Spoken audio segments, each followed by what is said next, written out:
आज की वीडियो उर्दू जुबान के बारे में है। आज की वीडियो में आपको उर्दू जुबान की मुख्तसर सी तारीख बताएंगे और उर्दू के हवाले से ही चंद गलत मुहावरों की तशरीह करके आपको बताई जाएगी। देखने सुनने और चाहने वालों को इम्तियाज गुलानी की तरफ से अस्सलाम वालेकुम। आप देख रहे हैं अपना पसंदीदा चैनल यूके स्टार टीवी। साहिबो, जुबानों की अगर तारीख देखी जाए, मैं लैंग्वेज की बात कर रहा हूँ, तो उर्दू नन्हा मुन्ना सा बच्चा महसूस होती है, क्योंकि उर्दू जुबान की जो उम्र है वो 350 साल से ज्यादा नहीं। अगर इसका मुआवजना दूसरी जुबानों से किया जाए तो कोई भी जुबान ऐसी नहीं है जिसकी उम्र 1000 साल से कम हो। लेकिन इतने मुख्तसर अरसे में भी उर्दू ने 350 साल में अपना एक बड़ा मुकाम बना लिया है और इस वक्त उर्दू दुनिया की 10 बड़ी जुबानों में शुमार होने लगी है। उर्दू की इब्तिदा बेसिकली मुगलों के लश्कर से हुई। बुनियादी तौर पे उर्दू की इब्तिदा मुगलों के लश्कर से हुई। ये तुर्की जुबान का लफ्ज है जिसका मतलब ही लश्कर है। असल में मुगलों की फौज में कम से कम 25-30 जुबानें बोलने वाले फौजी थे, तो जो भी कमांडर होता था उसके लिए बड़ा मसला होता था कि वो अपने सिपाहियों को किस जुबान में हदायत दे, क्योंकि किसी भी कमांडर के लिए 25-30 जुबानें जानना तो मुमकिन नहीं था। फिर उस वक्त के जो माहिरीन थे उन्होंने चंद एक कॉमन लफ्ज इकट्ठे कर लिए और फौजियों को सिखा दिए गए कि इस लफ्ज का यह मतलब होगा। तो उस डिक्शनरी को उन्होंने उर्दू का नाम दे दिया। मतलब यह कि ये एक ऐसी जुबान है जो लश्कर के लिए इस्तेमाल होगी, क्योंकि मुगलों के दौर में जो कौमी जुबान थी वो फारसी थी। फिर वक्त गुजरता गया, उर्दू को असल उरूज जो है वो अंग्रेजों के दौर में मिला, जब फोर्ट विलियम कॉलेज बनाया गया। वहां पे लोगों से कहा गया कि उर्दू लिखें। बेशुमार लिखने वालों ने उर्दू कहानियां लिखी, अफसाने लिखे, ड्रामे लिखे, शायरी की गई।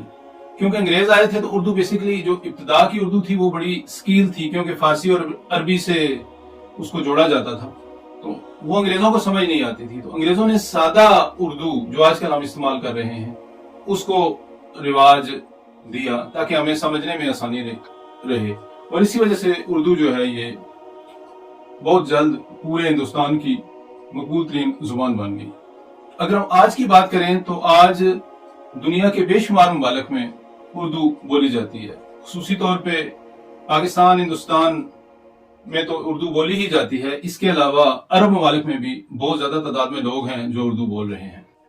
अगर हम उर्दू जुबान में छपने वाली किताबों की बात करें तो भी उर्दू किसी दूसरी जुबान से कम नहीं है। बड़ी बड़ी शाहकार किताबें उर्दू जुबान में लिखी गई हैं। अगर मैं नॉवेल का बात करूं तो अब्दुल्ला हसन का उदास नस्लें बड़ा मशहूर है। कुर्रतुल ऐन हैदर का आग का दरिया बहुत ज्यादा मशहूर है। राजा गिद्ध, इसके अलावा बेशुमार नावल हैं।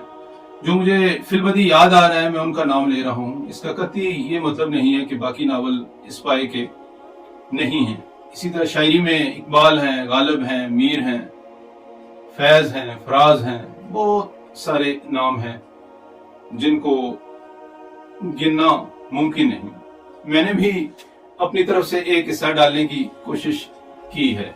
मैंने मज़ाह में 2 किताबें लिखी हैं, छोटा मुंह बड़ी बात और बाकी सब खैरियत है। इसके अलावा मेरी अफसानों की उर्दू जुबान में किताब है कलम में बंद 15 साल।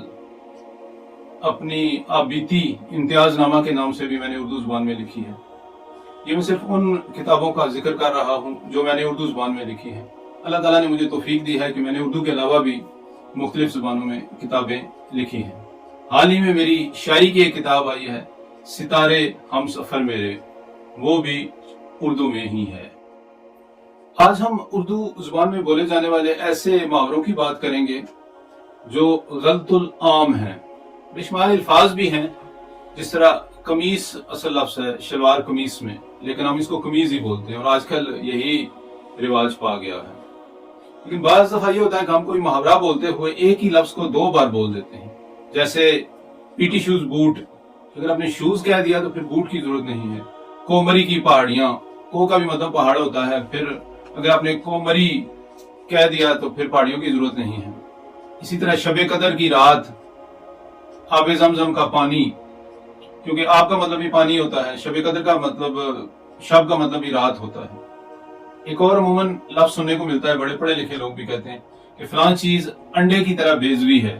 جب آپ نے بیضوی کہہ دیا تو پھر انڈا کہنے کی ضرورت نہیں ہے۔ ایک اور لفظ بھی اکثر پڑھے لکھے لوگ بولتے ہیں، کان میں سرگوشی۔ سرگوشی کا مطلب یہی ہوتا ہے کہ کان میں کچھ کہنا، پھر یہ بھی وہ کیا کہتے ہیں کہ تکرار الفاظ ہو جاتی ہے۔ ہجر اسود کا پتھر، یہ میں نے بہت سارے لوگوں سے سنا ہے، ہجر کا مطلب بھی پتھر ہوتا ہے۔ گندے پانی کا جوہڑ، جوہڑ بولتے ہی گندے پانی کو ہیں۔ پھولوں کا گلدستہ، یہ بہت بار سننے کو ملتا ہے، گلدستے کا مطلب یہی ہوتا ہے کہ پھولوں کا گنچا۔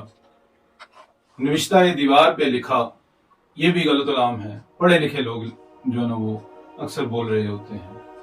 اس کے علاوہ نم آنکھوں سے رونا، بہترین نعم البدل، یہ اچھے خاصے اسکالر قسم کے لوگوں کا بھی میں نے دیکھا ہے، جو رائٹرز ہیں وہ بھی یہ لکھتے ہیں کہ بہترین نعم البدل۔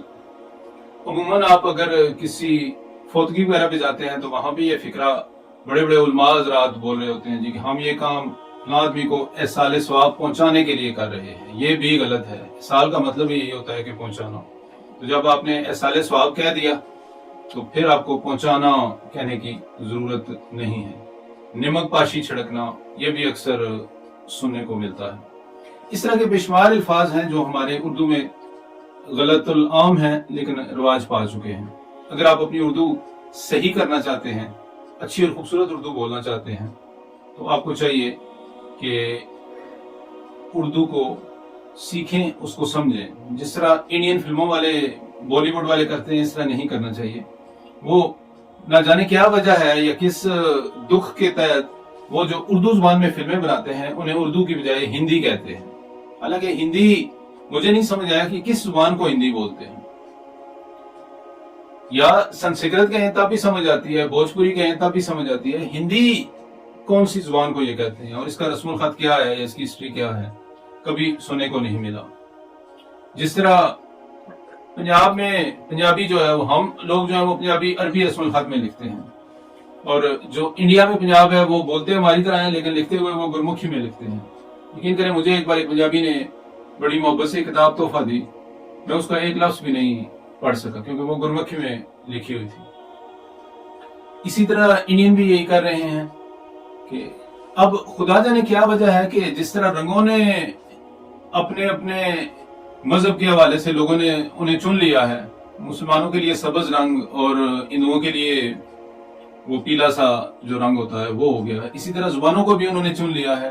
ہندوستان کے اندر اردو زبان کو مسلمانوں کی زبان سمجھا جاتا ہے، اور اسی وجہ سے شاید ہندو اس سے نفرت کرتے ہیں یا اسے پسند نہیں کرتے، کیونکہ انڈیا میں آپ کو پتا ہوگا شاید کہ نہ صرف وہ مغل ہسٹری کو چینج کر رہے ہیں بلکہ اردو زبان کی بیچ کرنے کے لیے بھی بہت کچھ کر رہے ہیں۔ بات ہو رہی تھی تھوڑی یہ اردو زبان کی ہسٹری کی، تو میں نے کہا مختار صاحب کو بتا دوں کہ جب پاکستان بنا تو اس وقت جب قومی زبان رکھنے کا وقت آیا تو سب سے پہلے بنگالیوں نے اس پہ اعتراض کیا اور قائد اعظم سے کہا کہ اس کی ہماری قومی زبان بنگلہ ہونی چاہیے، لیکن قائد اعظم نے کہا کہ نہیں، اس کی زبان اردو ہوگی۔ اس وقت ایران نے بھی اعتراض کیا تھا اردو زبان پہ، ایران نے کہا تھا کہ جب انگریزوں نے ہندوستان پہ قبضہ کیا تھا تو اس وقت ہندوستان کی قومی زبان فارسی تھی اور آپ کو چاہیے کہ یہ دوبارہ فارسی زبان لائیں، لیکن قائد اعظم نے اسے 4-5 صوبوں کی زنجیر کہتے ہوئے اردو کو رائج کیا۔ دوسرا، بنگالیوں نے ایک اور مطالبہ کیا تھا کہ اگر آپ نے اردو رائج نہیں کرنی تو کیپٹل ڈھاکہ کو بنا دیں، وہ ان کی بات بھی نہیں مانی گئی۔ شاید وہی ایک لمحہ تھا جب بنگالیوں کی ہم سے علیحدگی کی اینٹ رکھ دی گئی۔ اردو کے حوالے سے اگر آپ تفصیل سے جاننا چاہتے ہیں تو کمنٹ کر کے بتائیے گا، میں تفصیلاً ایک ویڈیو بنا دوں گا جس پہ پوری اردو ہسٹری آپ کو بیان کی جائے گی۔ اپنا بہت زیادہ خیال رکھیے گا، انشاءاللہ کسی اور ویڈیو میں آپ سے ملاقات ہوگی۔